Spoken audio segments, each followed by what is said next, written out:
Arkadaşlar Güney Kore'den, Seul'den, Mye-dong'dan selamlar, sevgiler. Güzel bir cumartesi akşamı şu anda burada. Ben de hazır konakladığım yerde buraya yakın. Yukarıdan gördüm. Aşağısı canlı, aşağısı eğlenceli. Hem sohbetimizi, muhabbetimizi yaparız dedim. Hem de ben sizlere Güney Kore'de akşam vakitlerinde, hatta böyle gece yarısına yakın saatlerde neler oluyor, neler bitiyor, bunları az da olsa elimden geldiğince göstermeye çalışırım dedim arkadaşlar. Neden az da olsa diye ekliyorum? Çünkü zaman zaman telife takılabiliyoruz maalesef. Ben bazı videolarda telif problemini de göz ardı ediyorum. Ama yine dikkatli olmaya çalışıyorum arkadaşlar. Çünkü ben şu anda tamamen seyahatlerimi aslında YouTube kanalım üzerinden planlayarak yapıyorum. Yani buradan aynı zamanda seyahatlerimin masraflarını da çıkartmaya çalışıyorum. Bana abone olup destek olabilirsiniz, yorum atabilirsiniz. Bu şekilde arkadaşlar desteğinizi verebilirsiniz. Şimdi biz neredeyiz? Biz Türklerden vize istemeyen arkadaşlar Güney Kore, Seul'deyiz şu anda. Buranın da en hareketli, en canlı bölgelerinden bir tanesindeyiz. Mye-dong'dayız. Yan tarafımızda bakın güzel bir gece kulübü var zaten. Şu anda insanlar yavaş yavaş böyle gece kulüplerine doğru girmeye başlıyorlar arkadaşlar. Bu bölge oldukça turistik, oldukça hareketli ve özellikle şu anda görüyorsunuz sizler de Güney Korelilerin tercih ettiği bir bölge. Bakın Güney Koreliler kendilerini arkadaşlar sokaklara, dışarılara atmışlar. Hava burada şu anda güzel. Görüyorsunuz kimi arkadaşlar elbiselerini giymiş, kimi arkadaşlar şu anda tişörtleriyle, şortlarıyla dışarı çıkmış. Fakat ben montumu giydim arkadaşlar. Çünkü geçen günlerde bir video çekmiştim hatırlarsanız sizlere. Yine bir gece hayatı videosuydu. Orada birazcık üşüdüm. O sebeple dedim ki şöyle Gökberk bu sefer kalın bir şeyler giy. Bir de yağmur yağar, bir farklı bir durumlar olur. Daha fazla hastalanmayayım, üşütmeyeyim diye böyle bir önlem aldım. Güney Kore bizden vize istemiyor arkadaşlar. 3 ay boyunca burayı vizesiz bir şekilde ziyaret edebiliyoruz. Rahat rahat gezebiliyoruz. Yalnızca bir keta formu var. Onu doldurmamız gerekiyor. Onu doldurduktan hemen sonra sizler de kendinizi bu şekilde böyle Güney Kore gecelerine, akşamlarına, sabahlarına atabilirsiniz. Bu bölge 7/24 yaşayan bir bölge, canlı bir bölge, eğlenceli bir bölge. Güven anlamında da herhangi bir problem hissetmezsiniz arkadaşlar bu bölgede. Yani ben bir süredir buradayım. Hani gece gündüz geziyorum, dolaşıyorum. Herhangi güven anlamında bir problem hissetmedim. Şöyle izayakalar vardı biliyorsunuz Japonya'da. Bahsettim onlardan. Yine burada da onlara yakın restoranlar, kafeler, barlar görüyoruz. Hemen karşımızda artık arkadaşlar Güneydoğu Asya'nın, Uzak Doğu Asya'nın olmazsa olmaz marketi. Bizleri hemen karşılıyor. Yine 7/24 açık. Bu 7/24 açıklık olayı tabii ki de güzel. Bakın şuradan şöyle caddenin bir şu kısmına bakınca sanki bir Japonya havası var burada. Şimdi sizleri burada bakın çok ilginç ve farklı bir yere götüreceğim. Benim tahminimce aşağısı doludur şu anda. Şöyle bir bakın aşağı doğru ineceğiz. Şimdi çok şaşıracaksınız arkadaşlar. Sizleri nereye götürüyorum gece gece? Bu merdivenden ineceğiz. Zaten bakın burada da genç arkadaşlar geliyor şu anda. Onlara bir yol verelim. Kahveler alınmış, sohbetler, muhabbetler yapılmış. Şarkılar söyleniyor şu anda. Aşağı inelim. Şimdi şehri gördünüz arkadaşlar. Şehrin etrafı bakın büyük rezidanslarla, büyük yüksek binalarla çevrili. Şimdi ben sizi nereye indiriyorum? Ben çok şaşırdım burayı gördüğüm zaman. Hala da böyle gelip geçerken şaşırıyorum arkadaşlar. Bir nehir kenarına, bir dere kenarına geldik şu anda. Hatta biz bu dere kenarının üzerinden geçebiliyoruz taşlarla. Şimdi bakın. Ya çok güzel. Bilmiyorum benim aşırı hoşuma gidiyor burası. Böyle bir iki seferde buraya geldim. Oturdum aynı bu genç arkadaşlar gibi, soldaki arkadaşlar gibi. Bu arada gece gündüz hareketli arkadaşlar burası. Buraya böyle genelde tabii çiftler geliyor. Daha çiftler için uygun bir atmosfer var, bir ortam var burada. Ben de arkadaşlar artık o kadar uzun süredir tek başıma seyahat ediyorum ki kendi kendime de bir çiftmişim gibi bu tarz yerlere gelebiliyorum. Bu tarz yerlerin tadını çıkartabiliyorum. Şimdi bu su o kadar temiz ve misler gibi bir su ki insanın zaman zaman böyle içine girip yüzesi geliyor arkadaşlar. Şu anda bakın şehrin ortasında, merkezinde böyle kayaların ortasındayım. Şuradan harika bir manzara var. Ve ben arkadaşlar şehrin ortasında bu taşlardan geçiyorum. Cebimde telefonum, elimde kameram. Dikkat edelim ne olur ne olmaz diye. Yani şunu düşünmeden kendimi alıkoyamıyorum. Bu başka bir coğrafyada olsaydı, yani bir uzak doğu ülkesinde değil de farklı bir yerde olsaydı acaba bu kadar güzel, bu kadar hoş korunur muydu? Siz ne düşünüyorsunuz? Sizce bu kadar güzel ve hoş korunabilir miydi? Yani burada ne bir işletme koymuşlar, böyle sağına soluna işte yok çay bahçesi, yok işte farklı farklı şeyler, ücretli giriş, bunları istese hepsini yapabilir. Hani bu insanlar da sonuçta para kazanma odaklı düşünseler bunu yapabilirler. Böyle olsa ne olur? İşte işletmelere para vermek gerekir. O işletmelerin kirliliği, atıkları, buradaki etraf karışır. Halbuki bu insanlar tamamen bakın buraya bunu yapmışlar. Biz de özgürce, ücretsiz bir şekilde gelip arkadaşlar tadını çıkartabiliyoruz. Müthiş düşünülmüş, müthiş. Yine gençler arkadaşlar köprü altında da güvenle, özgürce oturabiliyorlar. Biz yukarı doğru çıkalım. Şehrin böyle birazcık kalbine doğru, merkezin kalbine doğru gidelim. Bakalım insanlar Güney Kore'de geceleri hayatlarını, zamanlarını nasıl geçiriyorlar. Biz Japonya'da neler gördük? İnsanlar gece gündüz dışarıda arkadaşlar. Geziyorlar, tozuyorlar, eğleniyorlar. Bakın buralar, bu da çok güzel bir uygulama. Trafiğe kapanıyor arkadaşlar. Bazı caddeler, bazı sokaklar akşam saatleri olunca trafiğe kapanıyor.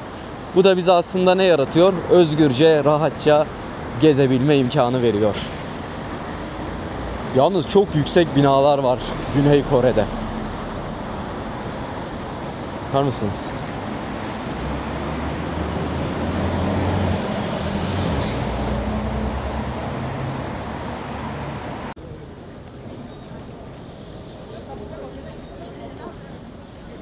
Ulaşımı burada otobüsle sağlıyoruz. Bu şekilde arkadaşlar otobüsler var. Bakın bunlar belediye otobüsü. Benim bildiğim kadarı ile böyle biraz daha bizdeki şehirler arası otobüslere benziyor. Fakat arkadaşlar bunlar belediye otobüsü. Yine şunlar da aynı şekilde belediye otobüsleri. T-Money kartımız var. T-Money kart ile özgürce her türlü toplu taşımayı kullanabiliyoruz burada. Toplu taşıma anlamında da Güney Kore oldukça rahat, kolay kullanımı.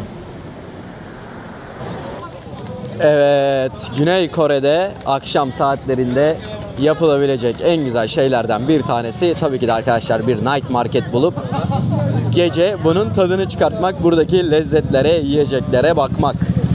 Biz Tayland'da, Vietnam'da görüyorduk. Japonya'da pek bu tarz ben night market gördüğümüzü hatırlamıyorum. Sizler hatırlıyorsanız yazarsanız sevinirim. Bu coğrafyadaysa, Güney Kore'de ise bu night marketleri görebiliyoruz. Şu anda burada akşam geç saatleri olmasına karşın night market dolu arkadaşlar. Night market olan yerleri seviyoruz. Kendimize uygun, lezzetli bir şeyler bulursak yine denemesini de yaparız zaten. Bir bakalım neler var neler yok burada, neler oluyor. Şu tarz bakın ara sokaklar. Bunlar hep böyle arkadaşlar sağlı sollu ufak ufak barlar. Ufak ufak gece hayatının yaşandığı bölgeler, yerler.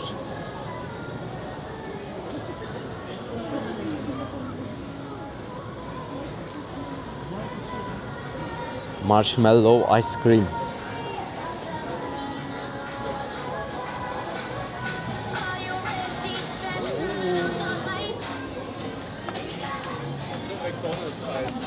İnsanlar alışverişlerini yapmışlar, yemeklerini yemişler. Herkes şu anda burada mutlu.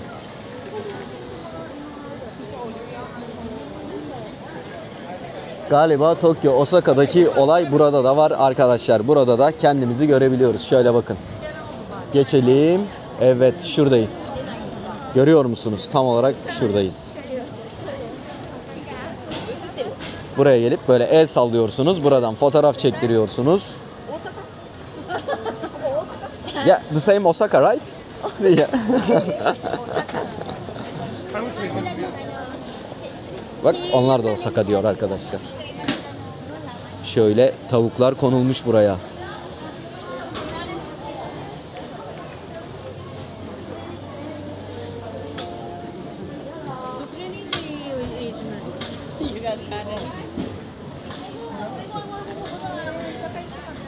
Peki yemeklerimizi alıp nasıl yapıyoruz? Böyle arkadaşlar, sağa sola bakın. İnsanlar kelimenin tam anlamıyla çöküyorlar. Ve burada lezzetlerin, güzelliklerin tadını çıkartıyorlar şu anda.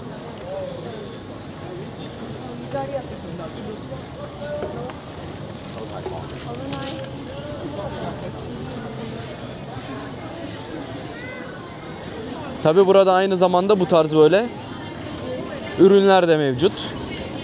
Yine gelip bunlardan da alışveriş yapabiliyoruz.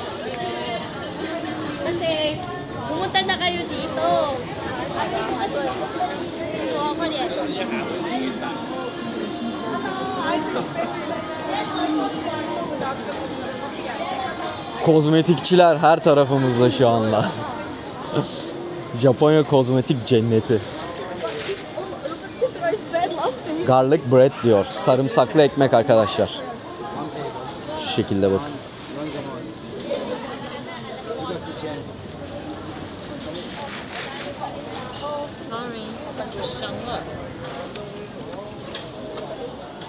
Güney Kore'de yine Japonya'da görmediğim kadar fazla helal food görüyorum arkadaşlar. Mesela burası da bir helal foodçuymuş. Bakın %100 lamb stick diyor. Kuzu etinden bahsediyor. Domuz değil diyor. Endonezya'dan, Malezya'dan Güney Kore'de çok fazla yaşamaya gelen insan var. O sebeple aslında buralarda helal food olayı birazcık gelişmiş durumda. Sizin de bu konuda hassasiyetleriniz varsa Güney Kore sizleri üzmeyecek bir ülke. Buralarda helal food bulamak oldukça kolay. Yani sırf bu bölgede değil, yine restoranlarda da, farklı yerlerde de arkadaşlar ben çok sık denk geliyorum.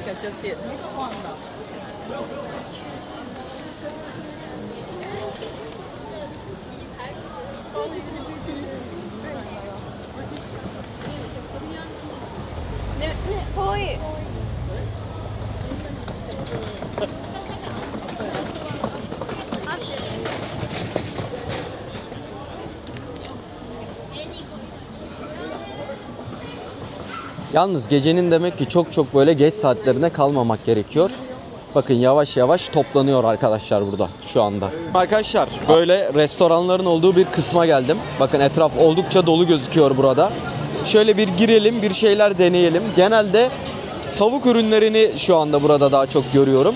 Hani farklı güzel şekilde yoğurt chicken salat mesela burada şu anda gördüm. Yine burada farklı ürünler de mevcut.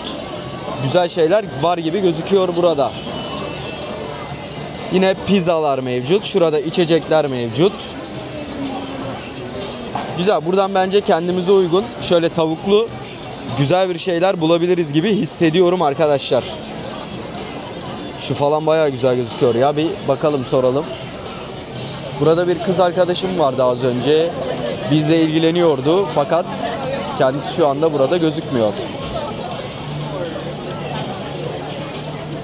Yan taraf da aynı konseptle ilerliyor sanırım.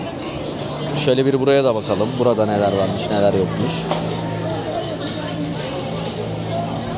Yok, bence bu yan taraftaki daha güzeldi arkadaşlar. Bir sonra. Hello, one person. Inside. Okay.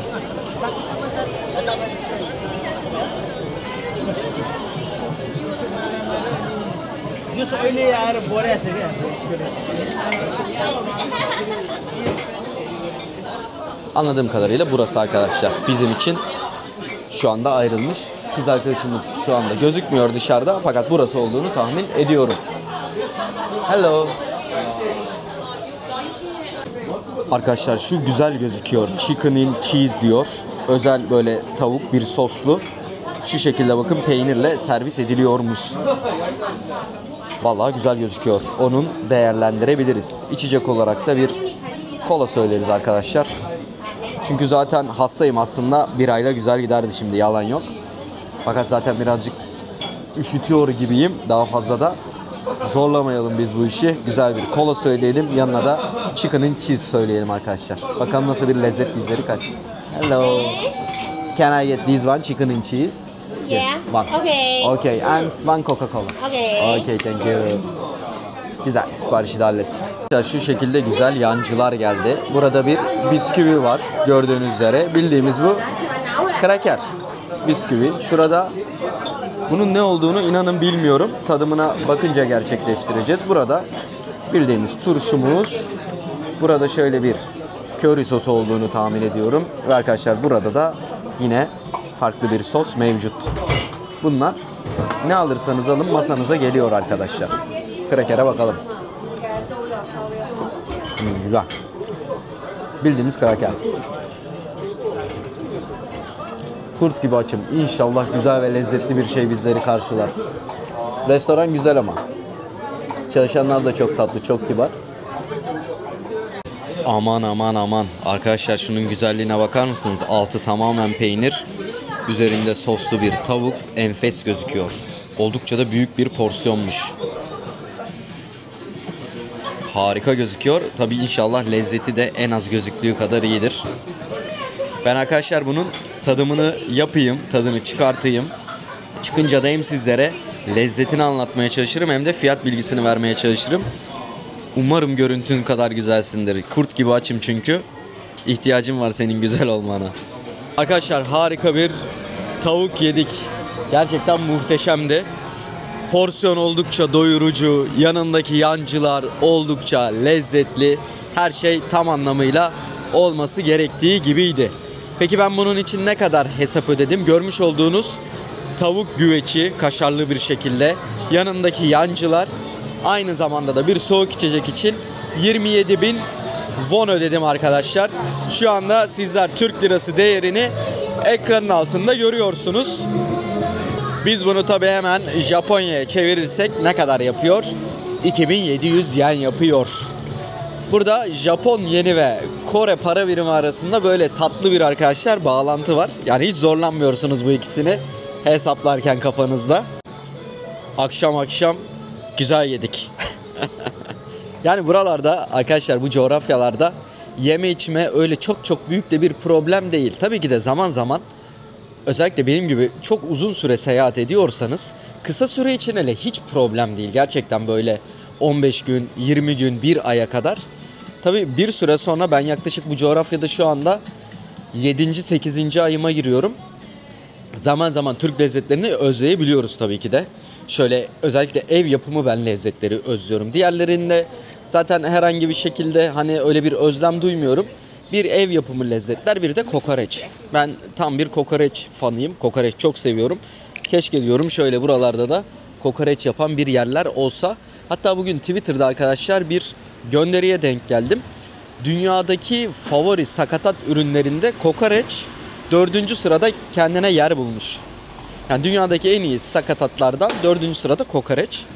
Yine Güney Kore'de de ilginç bir şey, 7. 8. sırada bir sakatat var. Onun ekran görüntüsünü aldım screenshot olarak. Bakın belki bir yerlerde denk geliriz, önümüze çıkar.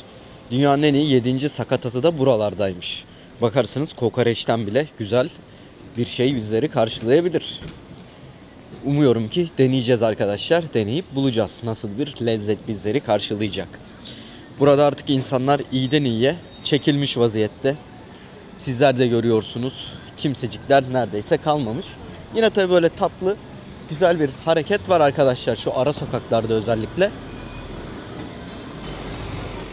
Şurada bir atıştırmacı bir yer var. Aslında böyle tatlı bir şeyler alsak yesek güzel olur. Bakalım burada da, evet burada da KitKat çılgınlığı devam ediyor arkadaşlar. Japonya'da hatırlıyorsunuz bu KitKat'ın her çeşidi vardı. Burada da aynı şekilde KitKat çılgınlığı devam ediyor gördüğümüz üzere.